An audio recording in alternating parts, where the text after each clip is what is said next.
Boa noite, pessoal. Boa noite a todos. Boa noite. Retornamos aí com a jornada da biologia, nosso ciclo de palestras, período noturno agora. Eu, juntamente com os professores, aí dando as boas-vindas para o pessoal do noturno. Vou passar a palavra para cada um, falar um oi, por favor. Começar pela professora Dani.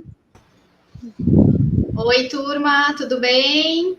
Bem-vindos aí ao período noturno agora, né, para mais uma parte aí da jornada da biologia, para comemorar essa semana aí super incrível que nós biólogos merecemos, e eu acho que está com um ciclo de palestras incríveis, e essa noite vai começar especial com um amigo super querido, então espero que vocês aproveitem aí bastante a palestra. Boa noite para todos.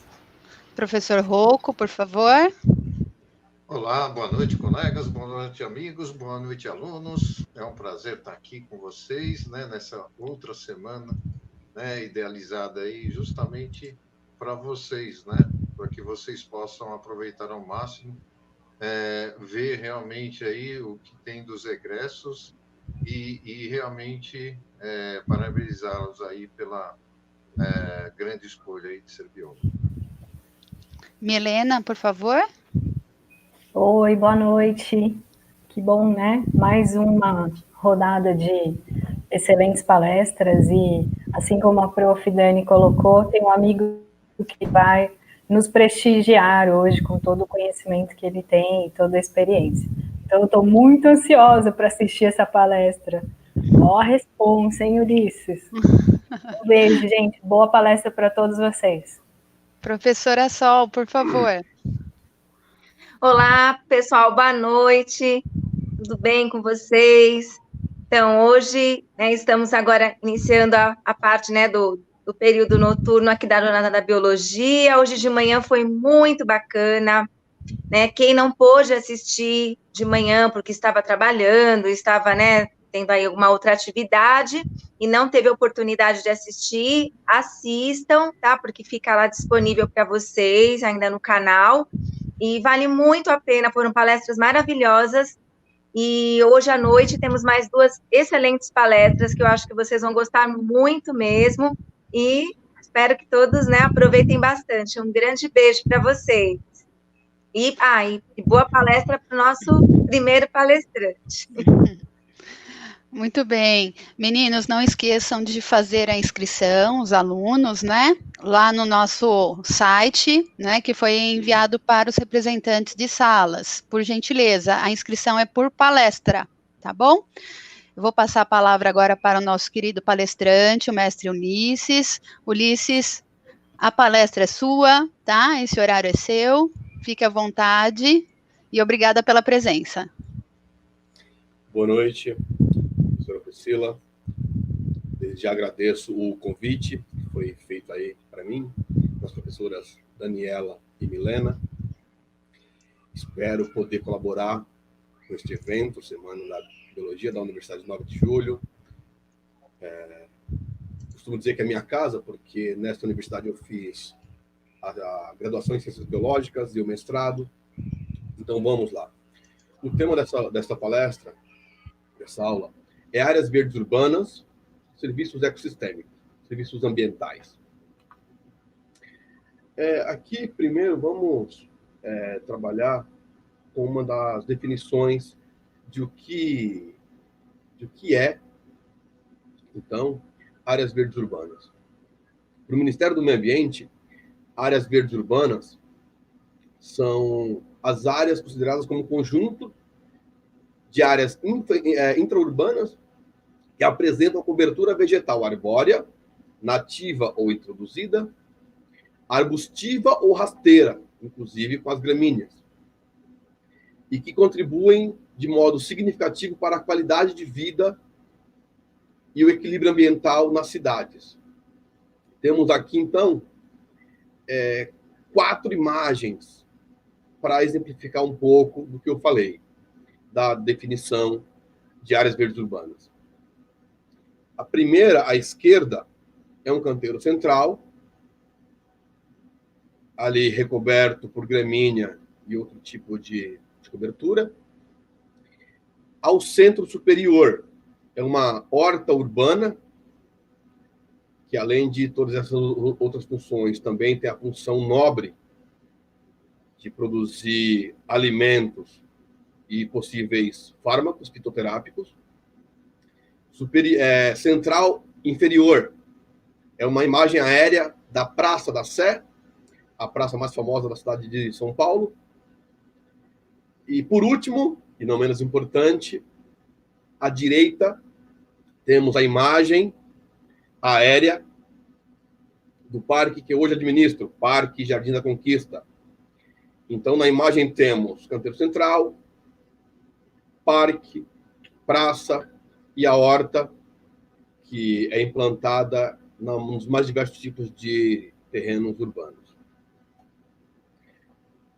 Então, agora, tentando definir um pouco, trazendo algumas definições de serviços ambientais ou serviços ecossistêmicos, porque são termos sinônimos. Na Câmara Federal foi discutido uma lei para definir algumas coisas no tocante aos serviços ambientais. E vem uma possível definição de que sendo serviços desempenhados pelo meio ambiente que resultam em condições adequadas à sadia qualidade de vida, constituindo as seguintes modalidades: serviços de aprovisionamento, são serviços que resultam em bens ou produtos ambientais com valor econômico, obtidos diretamente pelo uso e manejo sustentável dos ecossistemas. Serviços de suporte e regulação, serviços que mantêm os processos ecossistêmicos e as condições dos recursos ambientais naturais, de modo a garantir a integralidade dos atributos para as presentes e futuras gerações. Já aqui, uma definição do Millennium Ecosystem Assessment, em 2005, citado pelo IPEA, Instituto de Pesquisas Econômicas Aplicadas, em 2010, traz a seguinte definição, visando já o pagamento, quando se discute, então, o pagamento por serviços ambientais ou serviços ecossistêmicos. Serviço de suporte, ciclagem de nutrientes, formação do solo, produção primária e etc. Serviços de provisão, alimentos, água doce, combustível, madeira e fibra e etc. Serviço de regulação, clima, fluxo hídrico, saúde e etc. Perceba que aqui já temos 3 tópicos e na anterior da lei que foi discutida na Câmara Federal, 2. Então, vamos falar um pouco da arborização nesses locais, nessas áreas verdes urbanas, e um pouco de suas funções. Temos aqui 2 exemplares, um à esquerda e um à direita. Primeiro, falando de grupo funcional, temos 2 grandes grupos. As palmeiras, no caso aqui temos à esquerda uma foto de um pé de açaí, uma fruta nativa, uma fruta brasileira, e à direita temos a árvore que deu nome ao nosso país, ao Brasil. Temos aí um pau-brasil. Então temos os 2 grupos funcionais bem distintos, as palmeiras e as árvores do ponto de vista mais geral. E o porquê já começar dessa forma? Porque alguns tipos de trabalhos, por exemplo, quando se pensa em compensação ambiental, existe um peso diferente para cada grupo funcional. Qual é mais importante? Os 2 são complementares, não há aqui um grau de importância. Há um peso pensando em alguns fatores, por exemplo, neutralização de gases do efeito estufa. As árvores, que temos aqui um exemplar que é o pau-brasil, tem um sequestro de gases superior às palmeiras, até pela sua formação, pela sua própria formação fitológica. Aqui eu vou trazer alguns dados também do meu mestrado, realizado na Universidade 9 de Julho, em cidades inteligentes e sustentáveis. O meu mestrado foi sobre biomassa e biodiversidade nas praças, em algumas praças da cidade de São Paulo. No nosso trabalho, nosso estudo, encontramos esse percentual. 7% do total de árvores, do total da amostra, perdão, eram palmeiras. 93% eram árvores.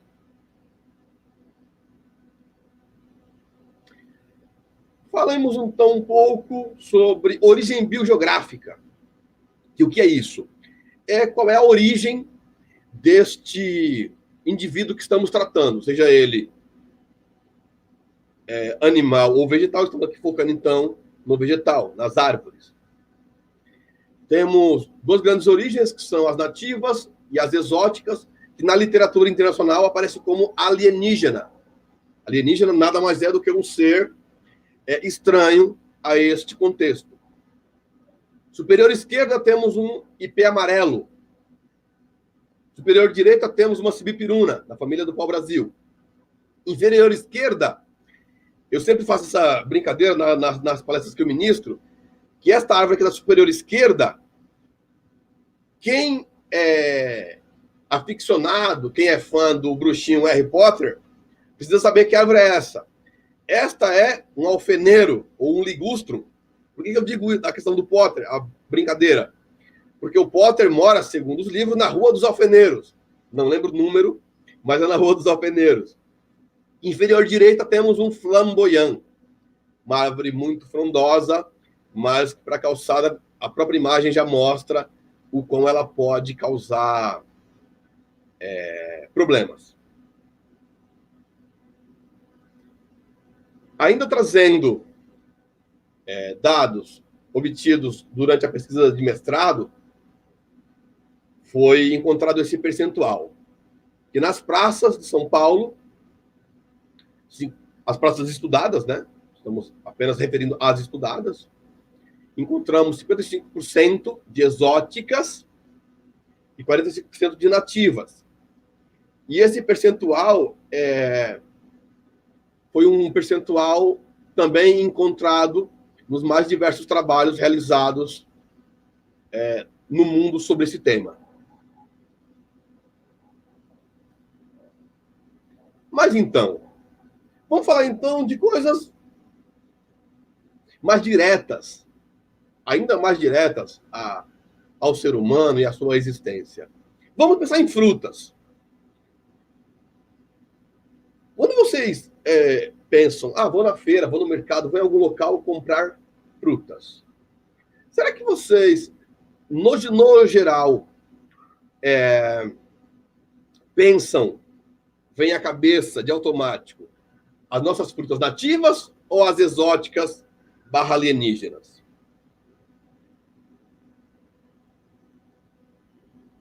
Pensem em várias frutas. Várias. As que vocês costumam consumir ou as que vêm à cabeça. Vamos, então, fazer uma lista bem rápida sobre isso. Das nossas frutas, quais são nativas e quais são exóticas ou alienígenas? Se você pensou nessas, abacate, ameixa, banana, caqui, carambola, laranja, lixia, limão, maçã, mamão, manga, melancia, melão, morango e romã, o pensamento foi unicamente em frutas exóticas. Sim, essas frutas não são brasileiras, são exóticas. Agora vamos fazer um outro exercício. Olha o número como é impressionante. Temos uma estimativa de 312 frutas nativas, frutas brasileiras. A grande maioria está hoje no rol das punks, planta alimentícia não convencional. Dentre as punks temos as frutas. Mas vamos então a alguns exemplos. Espero que sejam conhecidas de vocês. Se não forem, já deixo aqui uma dica. #fica a dica. Procurem essas frutas. Procurem se familiarizar do sabor, da textura, da cor. Coloquei aqui na apresentação 9 frutas nativas. Se vocês conhecem, parabéns. Se não conhecem, fica a dica de novo.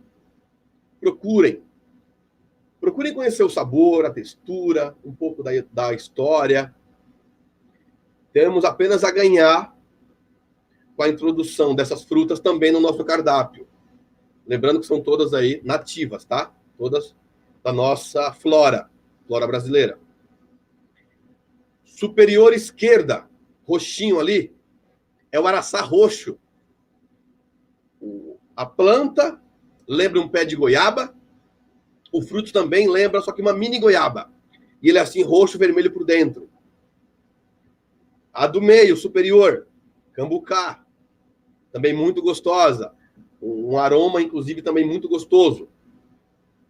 Superior direita, para quem mora em São Paulo, capital, é importante conhecer, é o cambuci. Por que eu digo para quem mora na capital paulista? Porque esta fruta foi imortalizada tendo o nome de um bairro, que é o bairro do Cambuci, na zona sul de São Paulo. E o formato dela é bem peculiar, porque ela lembra um disco voador, com 2 partes, uma côncava e uma convexa, se fixando ao meio, e bacana. Essa fruta tem, inclusive, um evento anual que é a Rota do Cambuci, feita em uma parte em Paranapiacaba, outra parte no mercado municipal.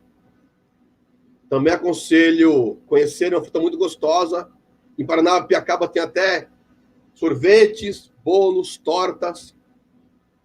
Tem várias iguarias alimentares produzidas à base dessa fruta.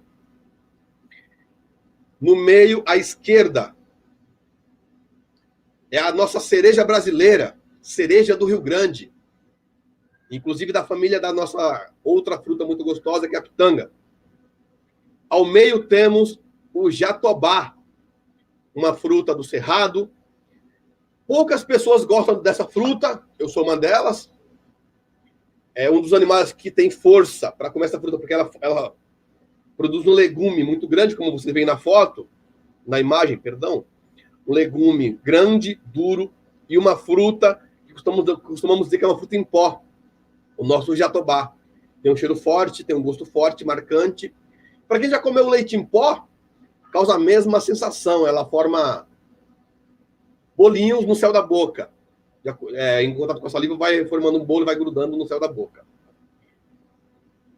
Ainda nas nossas imagens da linha do meio, à direita, temos aqui uma das frutas mais incríveis, do meu ponto de vista, que é a nossa jabuticaba.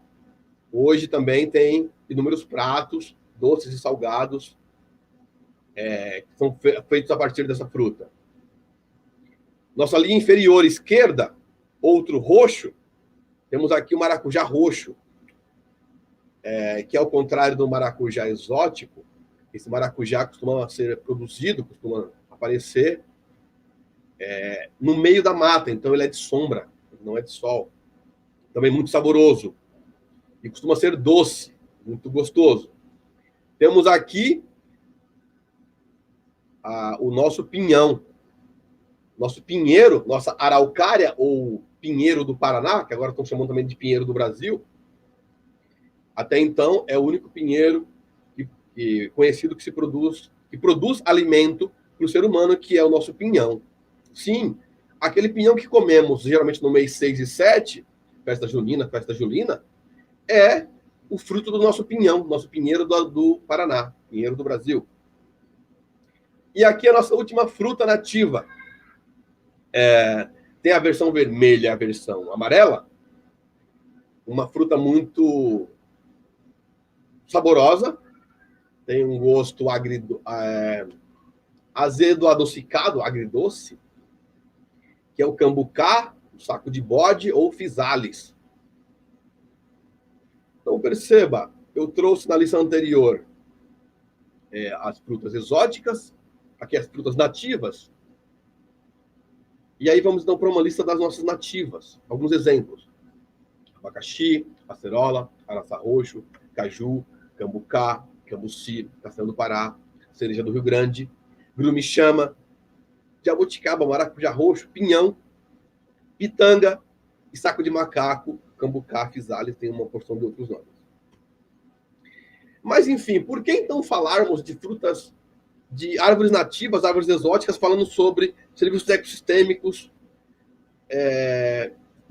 dentro de áreas verdes urbanas? Este é um dos motivos. Pensando em continuidade do processo biológico, de forma mais ampla, temos, então,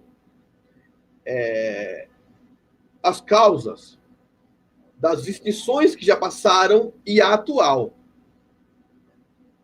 Então, temos aí, estamos vivendo o 6º período de extinções de indivíduos e, na verdade, de famílias inteiras de indivíduos.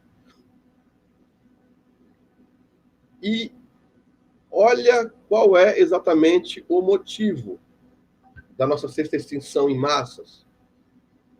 Nada mais é do que causa humana, causa antrópica, que é advinda da nossa interferência, da nossa prática de, às vezes, introduzirmos seres, indivíduos, animais ou plantas, exóticos. Este, por sua vez, por ser exótico, por ser alienígena, não tem predadores, e a sua reprodução começa a se acelerar e, obviamente, causando desequilíbrio ambiental. Dessas árvores que eu trouxe, qual é, por exemplo, a exótica, que chamamos também de exótica e invasora, daquelas duas? Eu trouxe o flamboyant, lembram? À esquerda inferior, o alfeneiro, e à direita inferior, o flamboyant. O alfeneiro, ele além de exótico, ou seja, ele não é do nosso bioma, ele é invasor. Cada semente que ele produz tem uma probabilidade muito grande de germinar. E o interessante, mesmo sem terra. Sim, se a semente tiver contato com umidade, a própria umidade às vezes é o suficiente para que esta planta, para que esta semente germine e produza novos indivíduos. Então tá aí o porquê de falarmos de nativas e exóticas dentro deste tema. Porque, inclusive, quando eu trouxe o tema do meu mestrado, realizado, de novo, reitero, na Universidade de 9 de Julho, na Uninove, foi biomassa e biodiversidade. Por que biodiversidade? Para realmente mensurar isso. E o porquê pensando na questão da biomassa? Era para trazer qual é pensando em sequestro de gás de efeito estufa, o GE, se uma praça, em que nível que uma praça está. Ela é recente, então ela está numa ascensão plena, sequestro de acúmulo desses gases, ou ela está já mais consolidada e as árvores já estão, por exemplo, algumas seguindo o seu ciclo de vida e precisam, inclusive, ser suprimidas e ser trocadas. E serem trocadas. Se a segunda questão for a analisada, que já estão consolidadas ao ponto de serem trocadas, até por uma questão de ciclo de vida, se este exemplar for exótico, já é pensando na substituição por espécies, então, nativas, pensando em tentarmos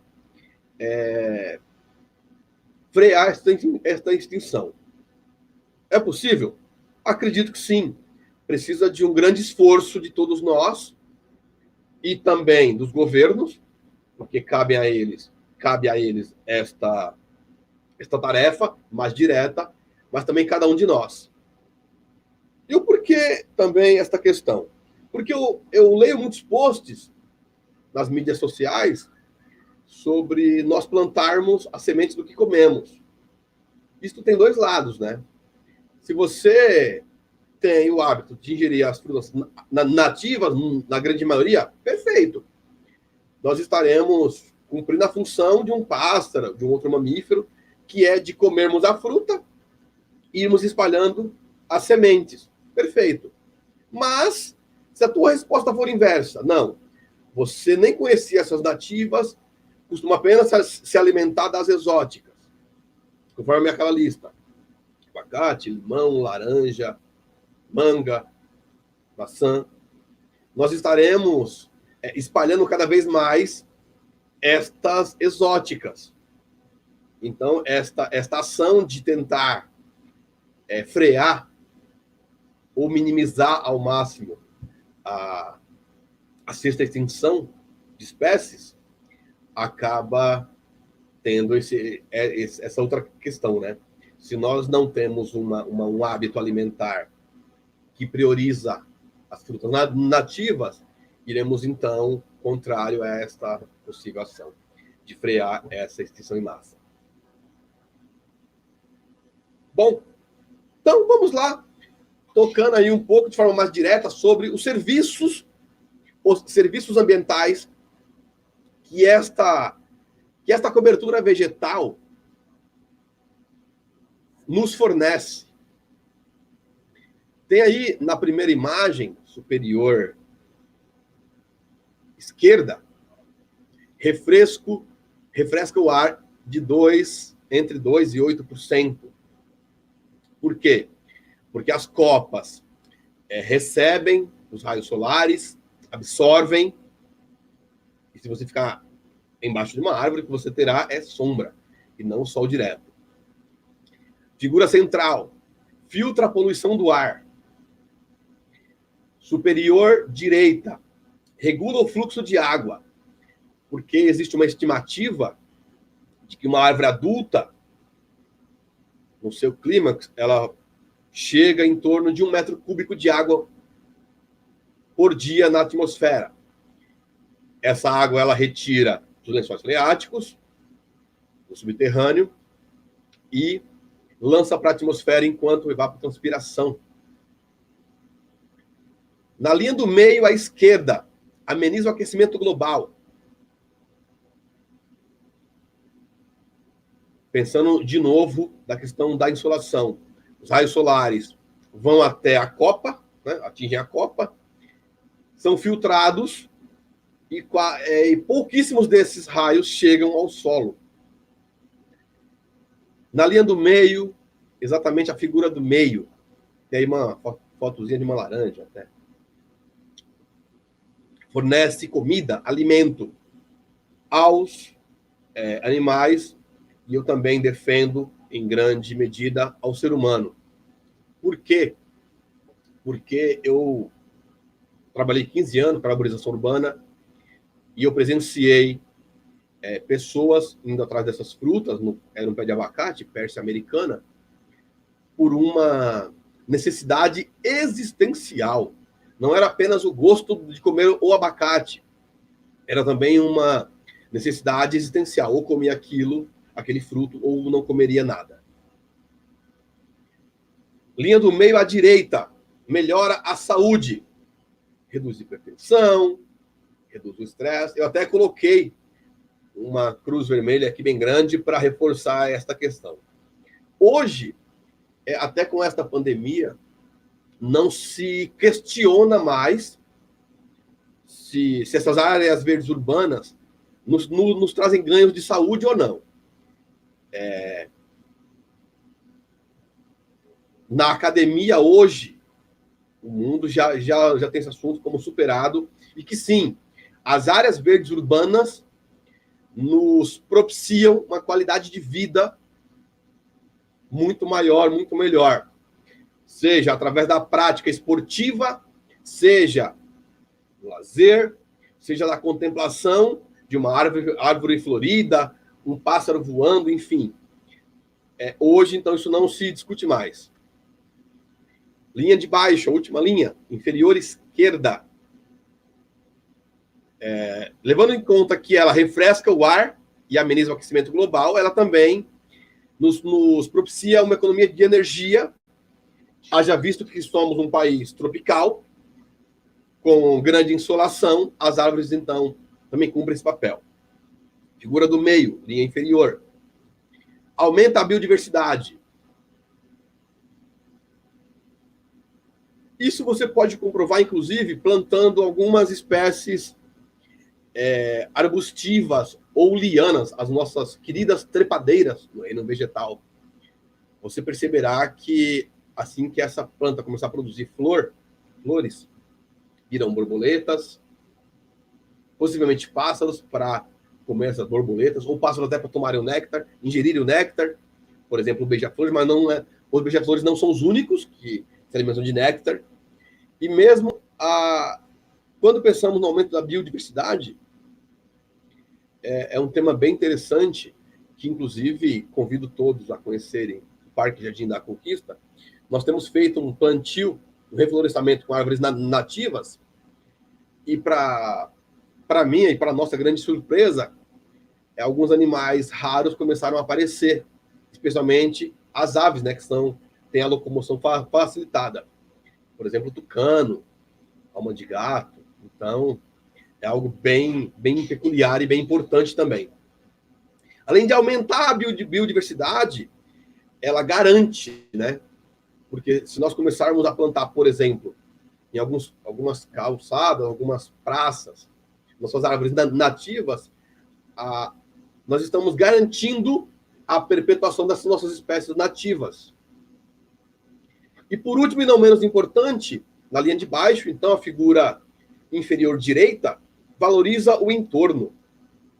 Quem mora perto de uma praça ou de um parque sabe o quanto o seu imóvel, inclusive, é valorizado se esta área for bem cuidada, tiver uma zeladoria adequada.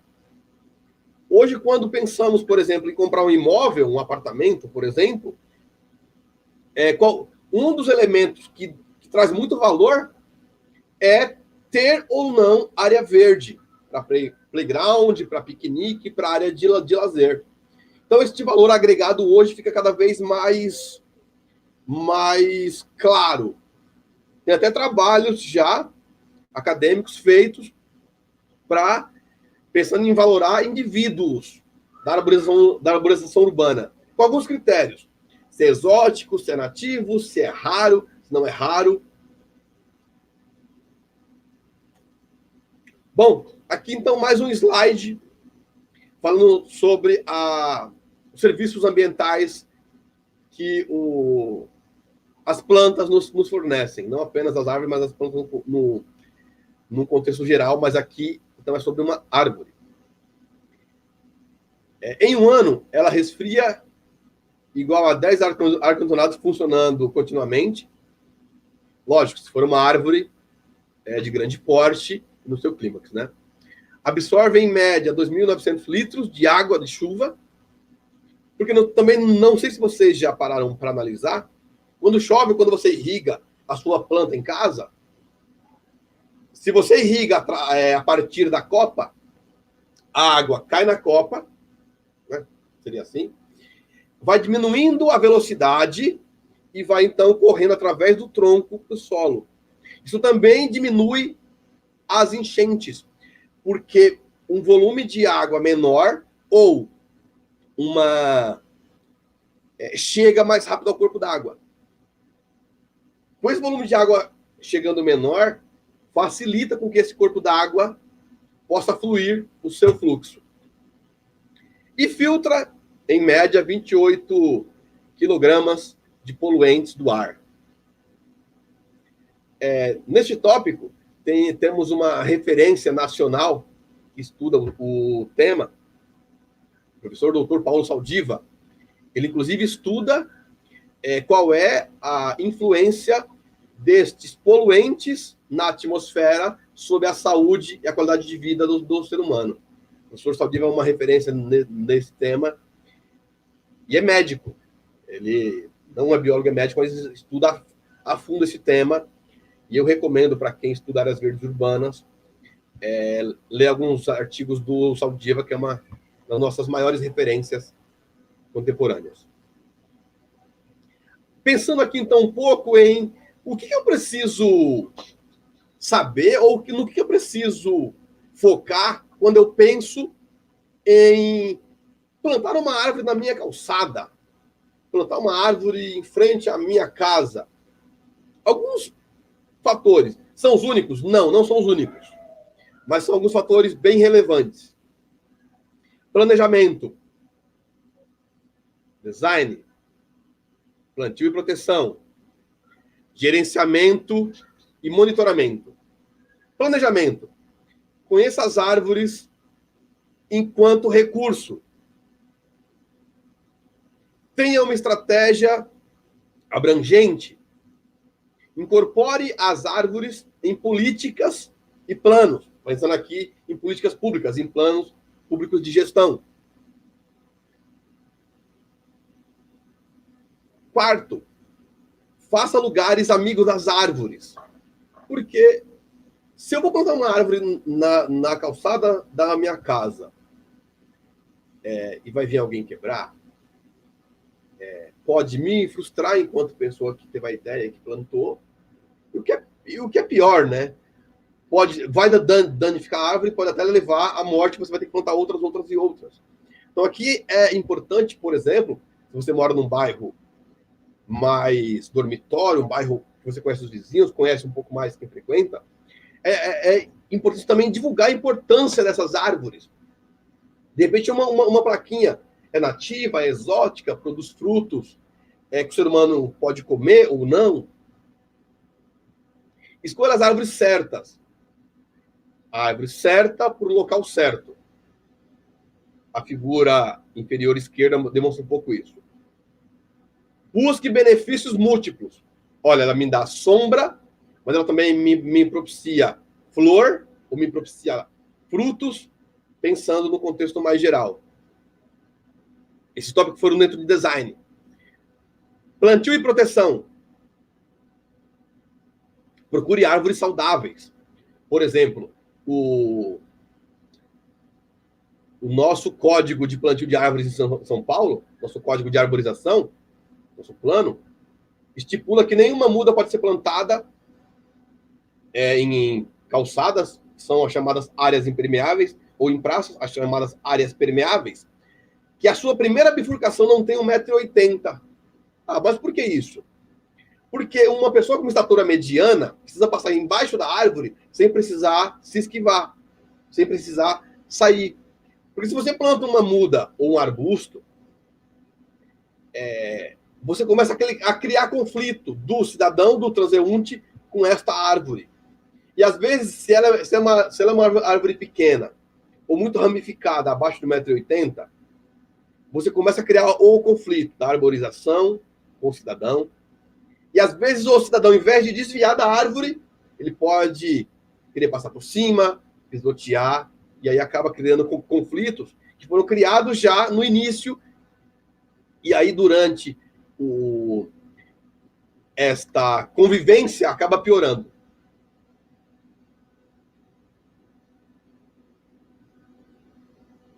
Oito, forneça solo, ar e água. São os 3 elementos primordiais aí, os exemplares da flora precisam. Precisa pensar muito nisso, porque calçada nas grandes cidades, e São Paulo é um exemplo disso, costumam ter sido outrora aterros, bota fora de entulho, enfim. Lembre que esse exemplar arbóreo precisa enraizar bem para que não caia fácil com o vento ou coisas desse tipo. Crie envolvimento. Também pensando um pouco do tópico 4, faça lugares amigos das árvores. Agora pensando em gerenciamento e monitoramento, tópico 10. Abordagem de gerenciamento de bens. Aí tem uma figura estipulando o seguinte, o tamanho e o volume de uma árvore com 5 anos, a mesma árvore com 25 e a mesma árvore com 60. Por que isso? Porque vamos lá. Eu tenho uma calçada X e eu quero plantar um pé de jatobá porque eu gosto de jatobá.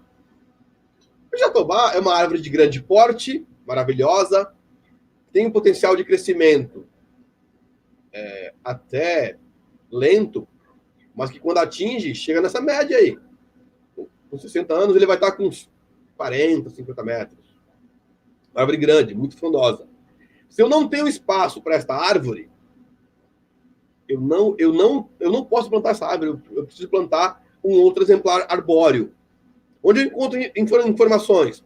Na subprefeitura, junto aos engenheiros agrônomos, também na Secretaria do Verde, através dos nossos manuais, que estão, inclusive, publicados na internet, basta dar uma procurada. E o 12º, ajuste a gestão conforme necessário. Sim. Isso é um problema, porque às vezes nós plantamos uma árvore inadequada e criamos um elo com essa árvore.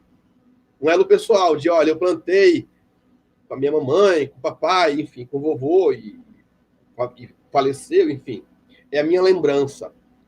Precisamos tomar muito cuidado com isso, porque é muito gostoso essa prática de você plantar com um ente querido uma árvore, mas esta prática fica ainda mais prazerosa quando você faz o plantio da árvore correta no local correto. Por exemplo, os parques às vezes fazem plantios, procura saber, planta junto lá. Por ser um parque, você pode visitar sempre, pode tirar foto, por exemplo, todo ano, no mesmo dia que você plantou, para comemorar simbolicamente o aniversário desta árvore. Você pode fazer isso por gerações, desde que seja a árvore certa no local correto, no local adequado. Bom, falemos então um pouco da profissão do biólogo, do que nos rege. São Paulo está dentro da primeira região, CRBio. Temos o CRBio, Conselho Regional de Biologia. Temos o CFBio, que é o Conselho Federal de Biologia. O profissional da área é chamado de biólogo ou bióloga. Nosso dia é amanhã, dia 3 de setembro, dia do biólogo, dia da bióloga. Área de atuação, segundo o próprio CRBio, define assim: profissional competente para atuar nas áreas de meio ambiente e biodiversidade, saúde e biotecnologia e produção. E, ao mesmo tempo, assegurar à sociedade usuária desses serviços um exercício profissional ético e responsável. Aí algumas possibilidades de trabalho para um biólogo. Administrador de parque. Por exemplo, eu hoje administro um parque há 5 anos. O parque, olha que interessante, que foi meu objeto de estudo na graduação em Ciências Biológicas, quando eu fiz aí na Universidade 9 de Julho. Eu estudei quando era apenas uma área, um projeto de parque, e eu hoje administro. O que para mim é um grande prazer. Já tive alguns eventos da Universidade 9 de Julho, já orientei alguns TCCs, recebi um grande presente enquanto comunidade, enquanto administrador, enquanto pesquisador, que foi o mestrado da nossa querida amiga, professora, mestra Milena. Foi sobre o Parque Jardim da Conquista, o nosso parque. E além desse presente, ela depois me deu um outro presente. Me chamou para ser coautor nas publicações dessa dissertação. Milena, aqui em público, muito obrigado pelos presentes. Você, enquanto pesquisadora, tem colaborado muito para o sucesso do nosso parque. Muito obrigado. Análises clínicas. O biólogo pode, sim, atuar na área. Nesta pandemia tem, inclusive, surgido muita vaga nessa área para quem gosta de laboratório. Lecionar, né? A área da docência. Então, só aqui nós já temos 3 áreas bem distintas. A área pública, em gestão pública, né? A administração. Análises clínicas, que já na maioria das vezes, em setores particulares. E lecionar, a docência. Também temos a pesquisa. Eu sou bacharel, por exemplo, então eu tenho formação focada para pesquisa. Produzir laudo para manejo arbóreo e a rima, fauna, flora e recursos abióticos. Hoje, com a nova lei do prefeito Bruno Covas, prefeito de São Paulo, um biólogo ou bióloga tem autorização para fazer um laudo, por exemplo, para a poda de uma árvore. Ele faz o laudo, assina uma ART, anotação de responsabilidade técnica, tem que estar filiado ao CRBio. Isso pode ser um trabalho ou pode ser freelancer. Ele pode fazer isso como complemento de renda. Ou pode montar uma empresa de consultoria para isso. Estou citando o exemplo da cidade de São Paulo, mas esse tipo de laudo pode ser feito em qualquer região do Brasil. Só um adendo. Eu sou do CRBio 1. Se eu for chamado para fazer um trabalho em Pernambuco, terra de onde vim, posso fazer? Sim, posso. Qual é a exigência do CRBio? Que eu pague a taxa do CRBio de lá. Não sei qual é a região, mas daquela região. Então, eu posso atuar, ou o profissional pode atuar em qualquer região do país, desde que ele respeite estas regionalidades do próprio conselho. O que precisa para um laudo arbóreo, tanto quanto põe a rima? É aí que vem a questão. Precisa que o biólogo enxergue a vida no contexto geral. Por exemplo, põe a rima de uma grande obra, precisa fazer levantamento de fauna, de flora, de recursos abióticos, água, solo e companhia. Então, precisa saber o que, por exemplo, voltando para um laudo para manejo arbóreo. Precisa conhecer a espécie da árvore, se é exótica, se é nativa, para que o laudo seja aprovado, para que o cliente fique satisfeito e para que o laudo seja aprovado. Reiterando que um laudo, quando o profissional faz, e o biólogo ainda mais, porque somos os profissionais que defendem, estudam a vida, precisa ser feito de forma muito ética, como o nosso próprio conselho cita lá em cima, exercício, garantir à sociedade um exercício ético e responsável. Olha, se eu sou chamado para o munícipe para fazer um laudo de supressão arbóreo, posso fazer? Posso. Desde que eu, profissional, entenda que é necessário, dadas as condições do imóvel, da árvore, do local, do possível dano causado. Porque se eu faço um laudo, isso pode me dar problemas, inclusive processo administrativo dentro do próprio conselho. A função do conselho é nos punir? Não, não é. Mas precisa ter alguém que rege tudo isso. Precisa ter alguém que rege. Então, quando vocês forem convidados para fazer esse tipo de trabalho, que ótimo, façam. Mas procurem fazer com o máximo possível de responsabilidade. Até porque você faz uma ART, você assina anotação de responsabilidade técnica. É o seu nome, é a sua carreira. Você que estudou tanto para ter esta carreira tão bonita, tão nobre, tão singular, não pense em fazer um laudo que não condiz com a verdade, para que depois você sofra processos e tenha todo esse...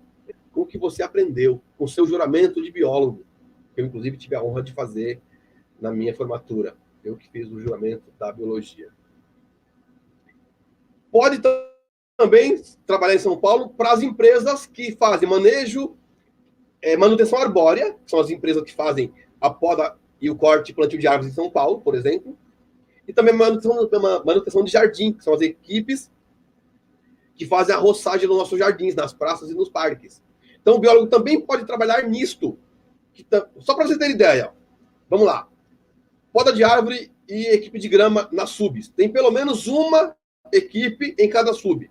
Temos 32, vezes 2, possivelmente pelo menos 64 vagas de empregos só aqui.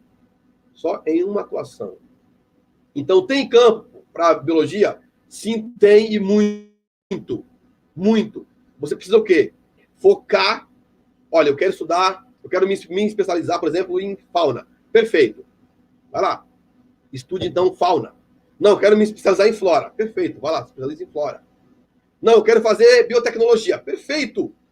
Você tem que se especializar, então, em laboratório. Análises clínicas, essa coisa toda. Pode também ser responsável por equipe de controle de pragas urbanas. Combate de rato, barata e afins. Então, temos aqui algumas áreas onde o biólogo pode atuar livremente. Reitero, sempre um exercício ético e profissional.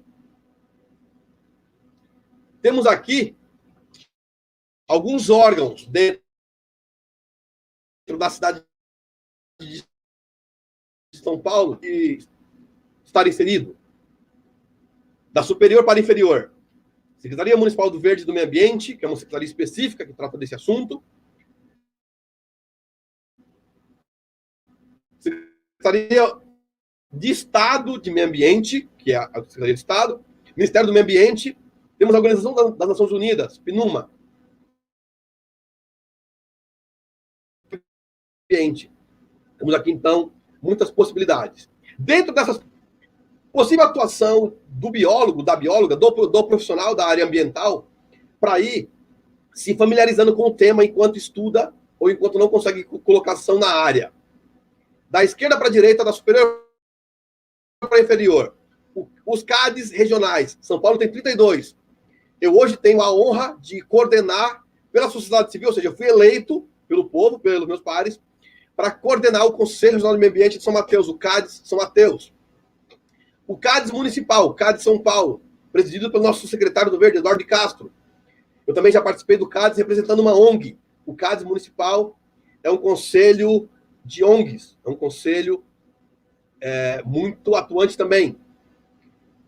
À direita, o CONSEMA, que é o Conselho Estadual de Meio Ambiente. Linha do meio, esquerda, Conselho Nacional do Meio Ambiente. À direita, essa imagem maior, Cúpula dos Povos, que aconteceu no Rio+20. Neste evento, 2012, eu era estudante da Biologia da Universidade 9 de Julho, fiz questão de ir nesse evento. Peguei recursos próprios e fui. A Cúpula dos Povos aconteceu no Rio de Janeiro, né? O próprio nome já diz Rio+20. E olha que importante. O primeiro evento mundial foi em Estocolmo, na Suécia, em 72, que tratou de meio ambiente. O segundo foi a Cúpula dos Povos, a Rio 92, Eco 92, e agora a Rio+20. Então, cada 20 anos ocorre esse evento mundial. Tive o prazer de ir e é uma grande experiência. Temos também o Fórum Mundial da Água, que foi em 2018, e tem vários fóruns. Estou aqui trazendo possibilidades do estudante ou do profissional que ainda não está inserido na área, começar a tratar com seus pares, com biólogos, e fazer sua networking, sua rede de contatos profissional, pensando que quem faz biologia quer trabalhar na área, seja na docência, seja na pesquisa e docência. Não são todos, tem uma porção de outros. Tem a Agenda 21, a Agenda 2030, os chamados ODS, tem muitos exemplos. Bom, finalizando a nossa palestra, aqui algumas das referências utilizadas para compor esta palestra. Bom, tá aqui todos os meus dados. Eu sou José Luiz Bezerra de França, mestre em cidades inteligentes e sustentáveis, biólogo. É só uma brincadeira que eu fiz aqui. Este símbolo é a minha releitura do símbolo oficial da biologia. Eu tenho esse direito, o símbolo oficial do CRBio, mas eu pedi para um amigo fazer esse símbolo. Onde temos aqui uma folha de palmeira, uma folha composta, por exemplo, de pau Brasil, ao fundo as cores a releitura do símbolo do mestrado. Foi o mesmo artista que fez as duas obras, Gabriel de Célio, um grande amigo. Eu pedi para que ele refizesse o símbolo do mestrado em cidades inteligentes e sustentáveis. Eu não pedi que ele fizesse esses detalhes, os quiosques e a ADM. Traduzindo, ele incluiu nesta obra uma homenagem ao nosso parque, que muito me honrou. Gabriel de Célio, meu irmão, meu amigo, meu parceiro, obrigado por tudo. Você é um grande artista, parabéns pela obra, muito obrigado pelas obras. Meus contatos, e-mail, WhatsApp e Facebook. No meu Facebook está como Ulisses Queixada. Fico à disposição. Meu agradecimento às professoras Daniela e Milena e à professora Priscila, aos alunos da Universidade 9 de Julho e das outras universidades que estão acompanhando, aos nossos internautas. Fico agora aberto às perguntas e, lógico, meu agradecimento à Universidade 9 de Julho por poder compartilhar um pouco desse conhecimento numa semana tão importante que é a Semana da Biologia, dentro da Jornada da Biologia da Universidade 9 de Julho. Desde já, muito obrigado, estou aberto às perguntas. Aqui, então, uma homenagem ao nosso dia, que é amanhã. A importância é imensa até quando é microscópica. É um dos nossos lemas aí da biologia, uma imagem bem bacana. Eu coloquei aqui, procuremos que tem um binóculo e tem usado bastante. Muito obrigado, estou à disposição. Obrigada, Ulisses. Foi incrível a sua palestra. Fiquei daqui conseguindo apreciar aí todo o seu desempenho. Os alunos adoraram. Depois você vai ver lá no vídeo, os comentários foram maravilhosos. E encheram de perguntas, hein? Eu acho que... Vamos lá. Tem bastante coisa aí. Ainda se vocês tiverem alguma coisa... responder, se não... Eu acho que sim. Pelo que eu te conheço, eu acho que você vai dominar o assunto. Vamos lá.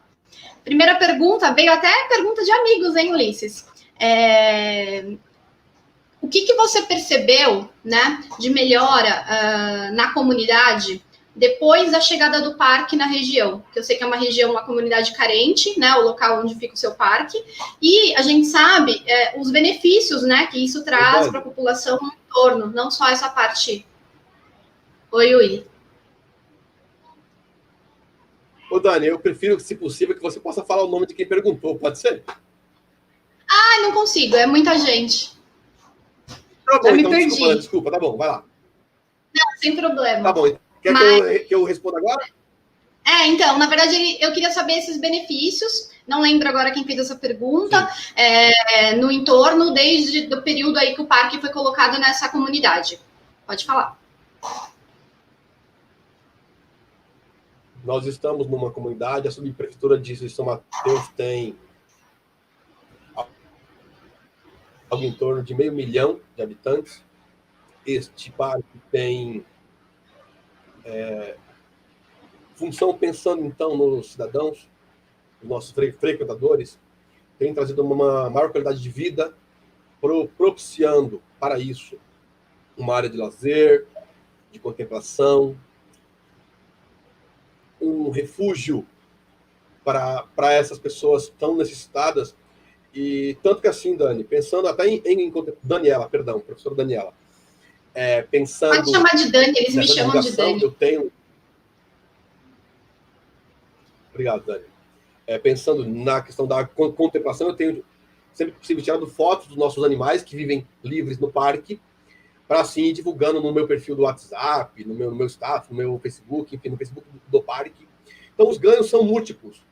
Até porque é com o parque que, por exemplo, nós podemos galgar a regularização fundiária, que é a regularização dos terrenos em alguns bairros, a saber, Vila Bela, Jardim da Conquista, Jardim Alto Posição e Jardim Nova Conquista. Então, a existência deste bairro, que também propicia até isto. Tem um outro ganho, que é quanto melhor o parque estiver estruturado e utilizado, mais esses imóveis, as casas vão sendo valorizadas e mais o comércio múltiplos. Obrigado pela pergunta. Ótimo. Tem mais algumas. Eu posso fazer o plantio de uma árvore na minha calçada ou eu preciso de uma autorização da prefeitura para fazer isso?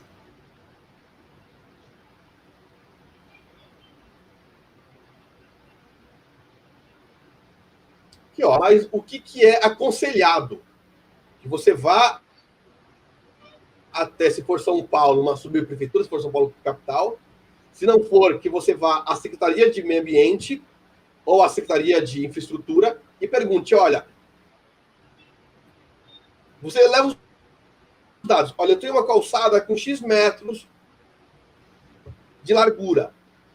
Quero plantar uma árvore. Pergunta. E, por favor, se possível, mobilize a rua para que a rua faça o mesmo que você.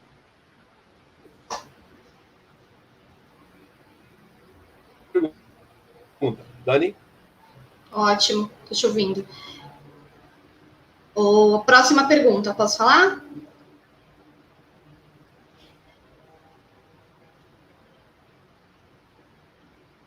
Ulisses, tá aí?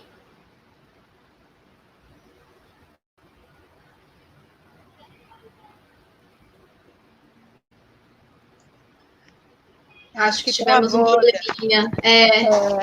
Ah, que pena. Que pena. Eu acho que o sinal dele já estava falhando. Nós temos um probleminha, porque é muito pesada a plataforma de acesso. Ele ficou Será paradinho. que ele consegue voltar ou você acha que não dá? Deixa eu tentar ativar aqui. Vamos tentar. Se conseguirmos, vamos ver. Travou mesmo o sistema dele, infelizmente. Poxa, gente, acontece, internet. Mas, eu anotei aqui todas as perguntas, faço questão aí de depois conversar com o Ulisses, faço uma entrevista com ele, se der até ao vivo, posso jogar aí nas redes sociais, tá bom? E aí a gente vai esclarecer todas as dúvidas que ficaram. Vou falar novamente, né? O Ulisses foi meu colega de mestrado, nós éramos os únicos biólogos da turma, então a gente brincava aí muito com a questão da biologia e foi um prazer maravilhoso aí trabalhar com ele, porque ele tem um domínio dessa parte de áreas verdes incrível, né? Acho que seria, assim, muito rico, né, se a gente conseguisse esclarecer todas essas dúvidas agora ao vivo com ele. Ele tá me dizendo aqui que tá voltando, Pri, vamos ver. Se ele conseguir, pelo menos mais uns 10 minutinhos aí pra gente esclarecer algumas outras dúvidas, seria legal. Opa, voltou. Ulisses? Dani? Oi! Vou sair. Tá. Oi, eu ouço vocês bem. Tá bom, então vamos lá. Vou aproveitar. Qualquer pessoa pode fazer um plantio no parque, Ulisses? Ou não? Não. Conforme eu já falei, é importante que procure no parque mais próximo da sua casa se há algum plantio agendado, em havendo, se essa pessoa pode colaborar, por exemplo, no mutirão de plantio. Ótimo. Outra pergunta que eu acho super legal é se eu tiver, por exemplo... Que nós fizemos nesses 5 anos.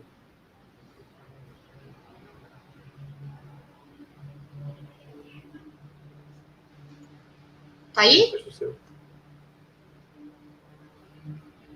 Sim. Tá bom. Se eu tiver, por exemplo, uma árvore na minha calçada, quem é o responsável por fazer essa poda? Eu mesma posso fazer a poda ou eu tenho que achar algum agente da prefeitura para fazer isso? Com autorização. Tá. A árvore, quem precisa fazer a manutenção, quem tem essa competência é a subprefeitura, se for em outra cidade, é a secretaria. Se tiver muita urgência, o que pode ser feito? Feito um laudo por um profissional, por exemplo, um biólogo, uma bióloga, submetido à SUB para que eles autorizem, é feito por conta e custos do cidadão. Mas ele pode ligar para o serviço público faz todo o trabalho que se fizer necessário. Ótimo. Outra coisa que eles ficaram super curiosos e ficaram mais empolgados quando descobriram que você era o gestor do parque, como eles fazem para estagiar num parque? Tem algum protocolo a ser seguido? Tem que ir lá bater na porta?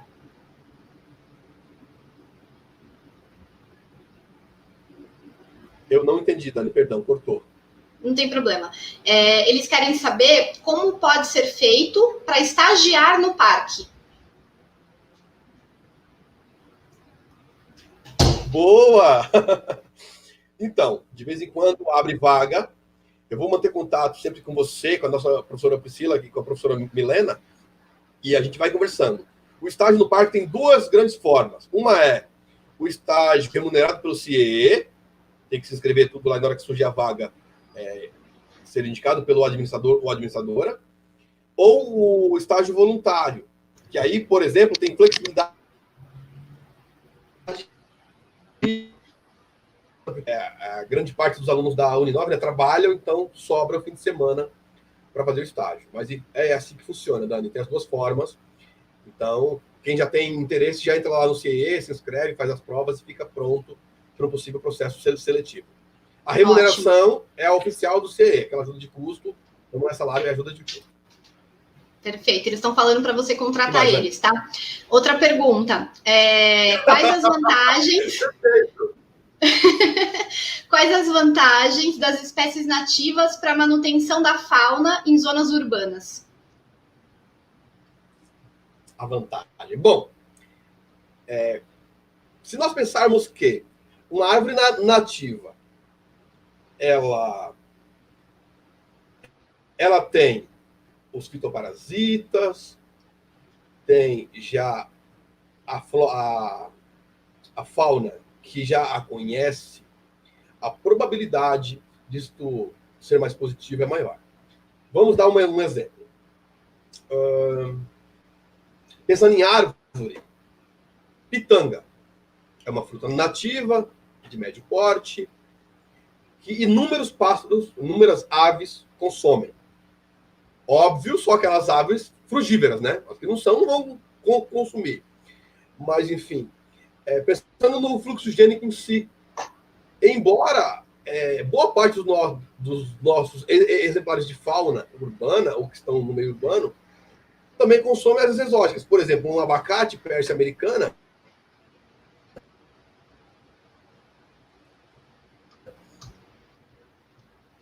muitos animais, muitos exemplares da fauna. A grande questão é pensando no fluxo gênico desses exemplares. Esta é a maior importância. Respondido, se não pode falar que... Pergunta da professora Sol essa, então acho que você respondeu sim, senão ela tinha mandado aqui. Outra coisa que estão perguntando aqui, né, inclusive é um aluno, inclusive meu aqui, que já mandou essa pergunta umas 4 vezes, ele quer saber o que ele faz para conseguir criar, né, e ser um administrador de parque. Se ele tem essa possibilidade de fazer uma criação de um parque. Isso existe?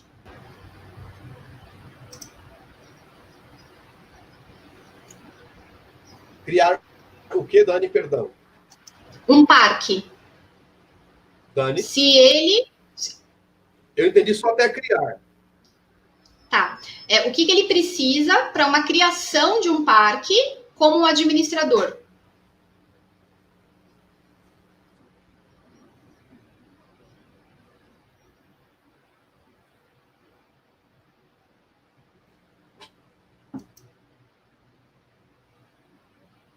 Entendeu, Uli? Essa, Dani? Não. Ou a última aí? Dani, tá travando, eu só entendi a parte de criar.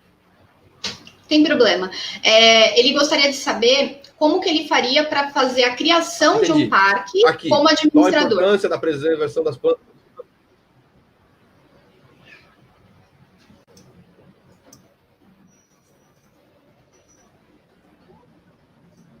Linear.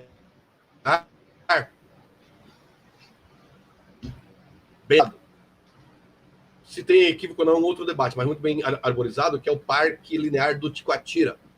A área começa Itaquera e vai até a Dutra. Mas o parque em si começa de um trecho em diante, não no perímetro inteiro. O seu Hélio começou plantando e plantando. Hoje tem um parque linear. Mas do ponto de vista administrativo, precisa ver se a área é de interesse da municipalidade, se tem recursos, quais são os recursos de importância, abióticos ou bióticos, fauna, flora, exemplar raro, qual é a importância desta área para o contexto ali regional e até municipal, se for o caso. Então, precisa pensar isso. Qual é a importância desta área? E se também o poder público enxerga e tem interesse na área. Entendi. Perfeito. Uli, uma coisa que também eu acho que foi bem redundante aqui foi a questão da pandemia, né?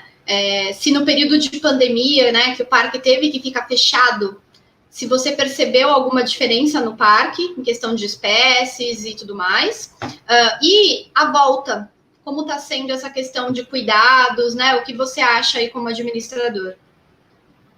Vamos lá.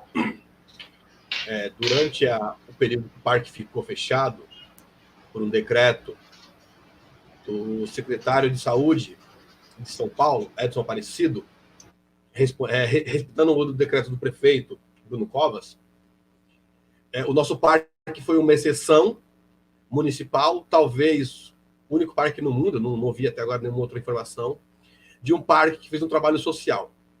Nós fizemos uma grande parceria com a CUFA, Central Única de Favelas. Através da CUFA, estamos recebendo doações no parque, e o parque funciona como se fosse um entreposto, e do parque, as lideranças de algumas favelas retiram suas doações e distribuem de porta em porta. Então, o parque efetivamente não fechou para o frequentador, mas tinha todas essas atividades. Mas o que tem me deixado muito honrado com o trabalho, Dani, até pensando aí na questão das nativas e exóticas, é que nós conseguimos tirar uma foto de uma família inteira de jacu, macho, fêmea e 2 filhotes, porque para esses animais, que são animais bem sensíveis até, chegar ao ponto de reproduzir, é uma prova, é um testemunho vivo do quão o parque está entrando em equilíbrio ambiental e, óbvio, em equilíbrio social, pensando pelo viés de que esses animais estão ali, são animais que não voam muito, são animais ratitos, né? Aves ratitas, dão um sobrevoo de uma árvore para outra. Ter esses animais reproduzindo hoje no nosso parque é uma grande prova do equilíbrio que nós estamos atingindo. Então, e durante esse período que ficou fechado para os frequentadores, chamemos assim, já que essa foi a pergunta, o que nós temos feito, o que nós fizemos foi a grande manutenção das áreas ajardinadas e onde nós fizemos reflorestamento. Tivemos até um plantio de taque durante a pandemia. Foram plantadas 200 árvores nativas, um taque que eu consegui trazer, que muito me honrou. No tocante à reabertura, a Secretaria do Verde, através do nosso secretário, Eduardo Castro, e de todos os seus órgãos, tem tomado todos os cuidados possíveis para que os parques fossem reabertos, estejam reabertos, em meio a uma pandemia. Cito algumas. Termômetro digital, até para não entrar naquela história de se coloca na testa ou não o raio. Você pode colocar na mão ou no braço. Todos os parques contam também com totem de álcool gel. Tem a exigência do uso de máscara ao entrar e durante toda a permanência. Então, são aí alguns fatores que a Prefeitura de São Paulo tem se preocupado para garantir que o seu cidadão tenha uma área para lazer, uma área para relaxamento, mesmo em meio a uma pandemia, mas com parâmetros de segurança para a sua saúde, para a sua vida e para a vida dos, inclusive, funcionários desses parques. Só cabe uma questão aqui bem importante, que é a seguinte: para quem acompanhou ou está acompanhando esta pandemia, de uma forma ou de outra, mesmo nos países que tiveram lockdown, algumas regiões, algumas cidades, foi permitido o cidadão caminhar algumas horas em algumas partes do dia. Até por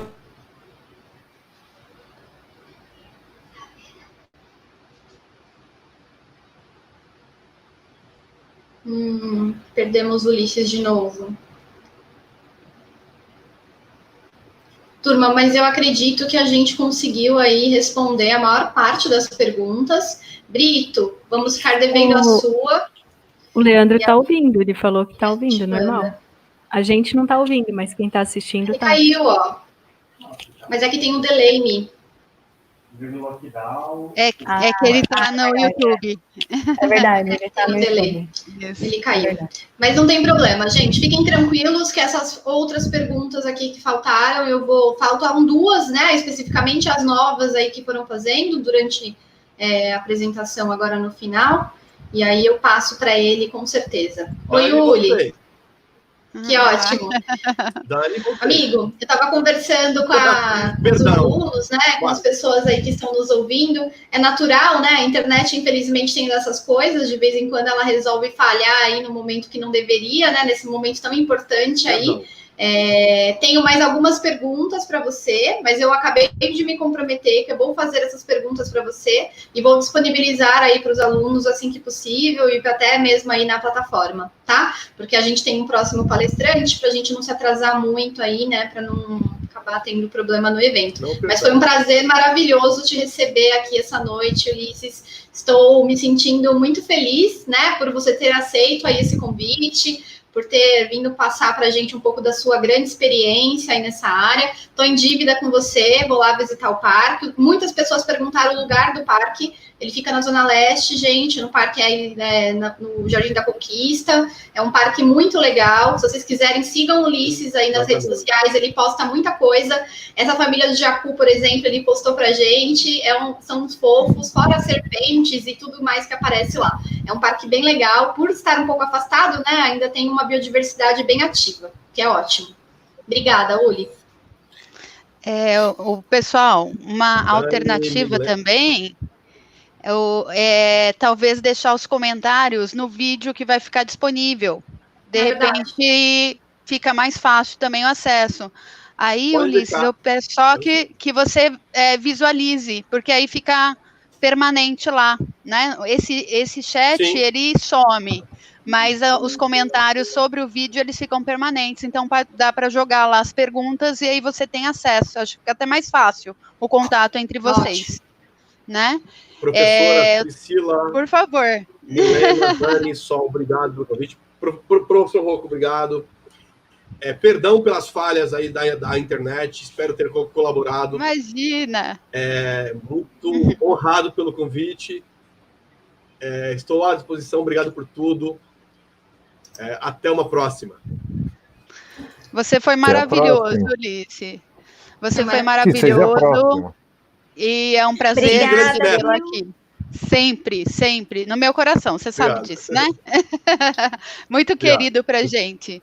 Tá? Então, muito obrigada aí por compartilhar o seu conhecimento conosco, né? Então, isso é sempre muito importante e, assim, é muito gratificante sempre receber os egressos, né? Então, é um carinho muito grande, não tem preço, isso não tem preço. Eu fico realmente, assim, sempre muito emocionada. E eu não vou falar mais porque eu sou chorona e todo mundo já sabe, né? Então, a gente não fala.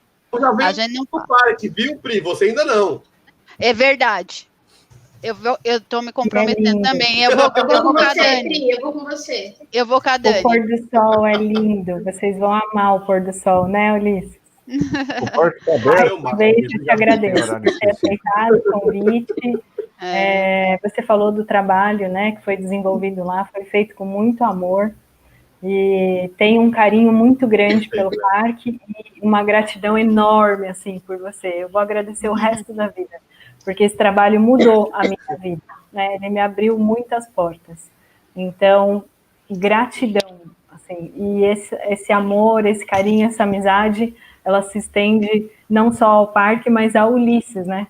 É que a gente fala muito do parque do Ulisses, né? Como se fosse uma coisa só, os dois, né? O parque. Ele fala que o parque é nosso, né? É o caso dele. Então, eu estou muito feliz, assim, muito, muito. A palestra foi incrível, você trouxe questões muito importantes que contribuem com aquilo que a gente trabalha na ecologia, com os alunos, e nas outras disciplinas também, né, impacto, na gestão de áreas degradadas. O parque foi implantado para compensar o impacto ambiental, então foi muito legal. E trazer a discussão sobre as exóticas e as nativas. Poxa, tem muitas frutas, né? Muitos frutos que a gente consome sem saber mesmo a origem. Então foi muito bacana, muito.